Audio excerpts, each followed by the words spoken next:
Hi, Sally Walker here, your hormone expert, and welcome to my hormone blog. Today I'm going to talk about testing, how to test your hormones, what's the best way to do this. And this is a question I received from Petra, and Petra lives in Germany. So thank you, Petra, very much for the question, because it is very important for us to get the biggest and the best picture of hormones, where the imbalance might be, etc. And so how do we do this best? Well, I like to start always with my clients. I always start with a little questionnaire which will give an indication of the different symptoms that the person is presenting with. So remember, ladies and gentlemen, that hormones dictate, they tell your cells what to do. So if you get too much of a message coming from hormones or too little, then you're going to get a symptom. So symptoms are a really good place to start, to give me an indication of which hormones we would like to know a little bit more about. So then the next step is, well, how? Should we use blood? Should we use saliva? Should we use urine? There are lots of different ways to do this. So which is the best? Is there just one best way? Well, this is my advice. So at the end of the day, it really depends on which hormone. So some hormones are made of proteins and some hormones are made of fats called cholesterol. And the best way to test these hormones made of protein, so this is things like your thyroid hormones, so your T4, your T3, even your TSH, which is the message from the brain.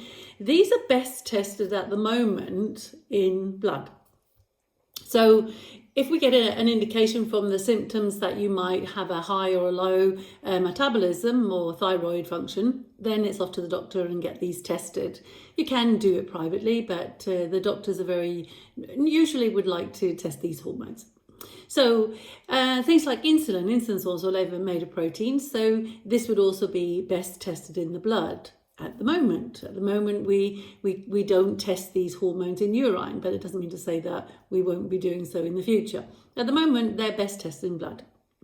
So, but then you've got the hormones made from cholesterol, these hormones which we call steroid hormones, the fatty hormones.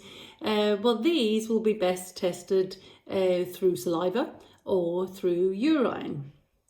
So if you're looking at symptoms related to an imbalance in estrogens, cortisol, that kind of thing, then you can test these in blood, absolutely. But most hormones, when they're transported in blood, they're bound to other proteins, and this is a way that the body regulates how much hormone is available.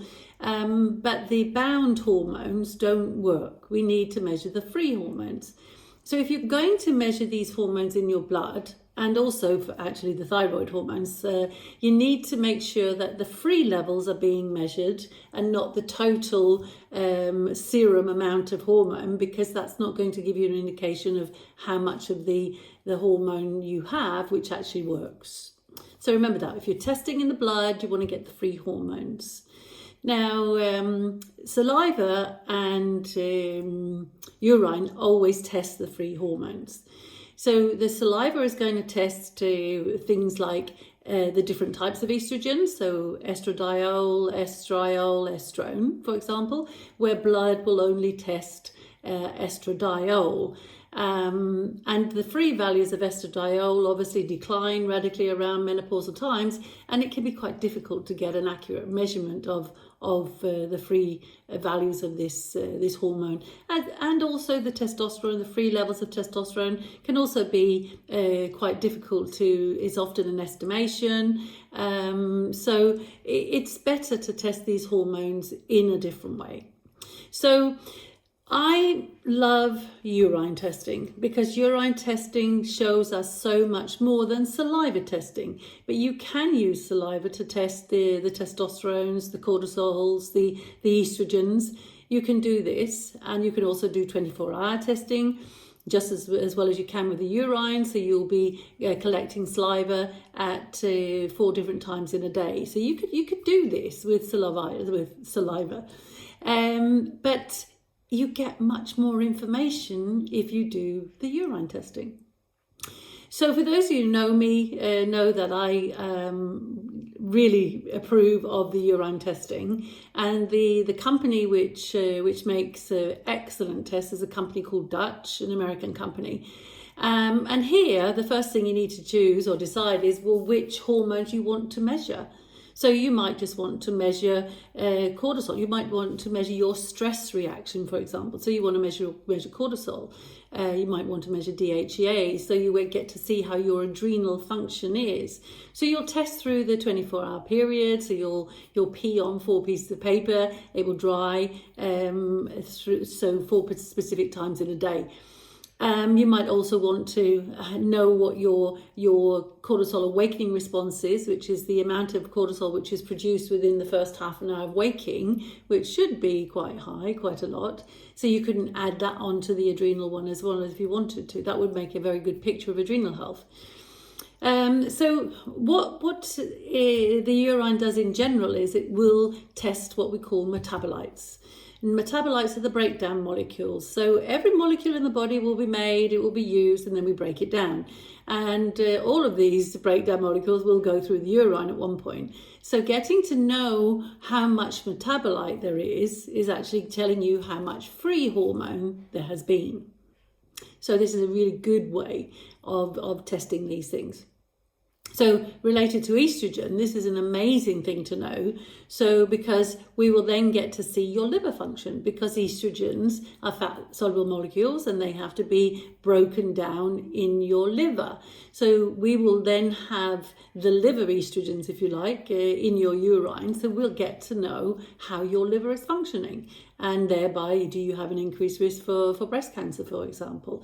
But not only will it tell us about your detoxification of estrogen, but the pathways that are used in the liver, they're also used for other molecules that have to be broken down. So it will also give us a bit of an indication of your liver function in general. So this is a really, really good test to do. It's going to give us lots of answers. So maybe you want to, your perimenopause, menopause, so maybe you want to do what we call Dutch Complete or Dutch Plus, where you will get a picture of your cortisols, but you'll also get a picture of your estrogens and your progesterones and your testosterones.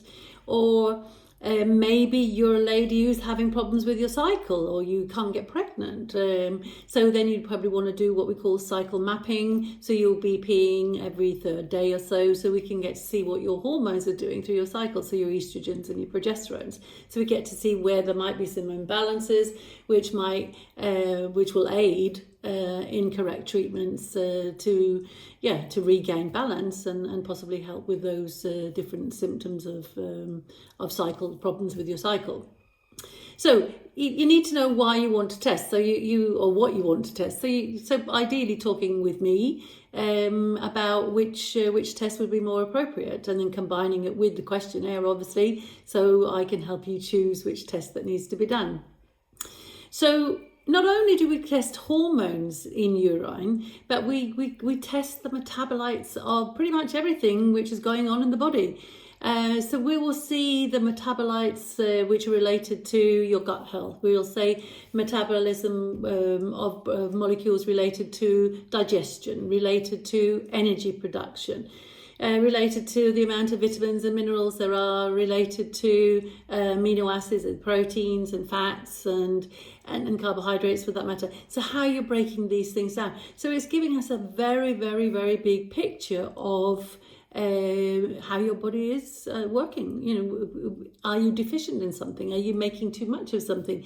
So these are other imbalances which also could be tested through urine. So urine is not just for hormones, but it is a really, really excellent way to test your steroid hormones, as we call them, your estrogens and your testosterones and your progesterones and your cortisols, etc.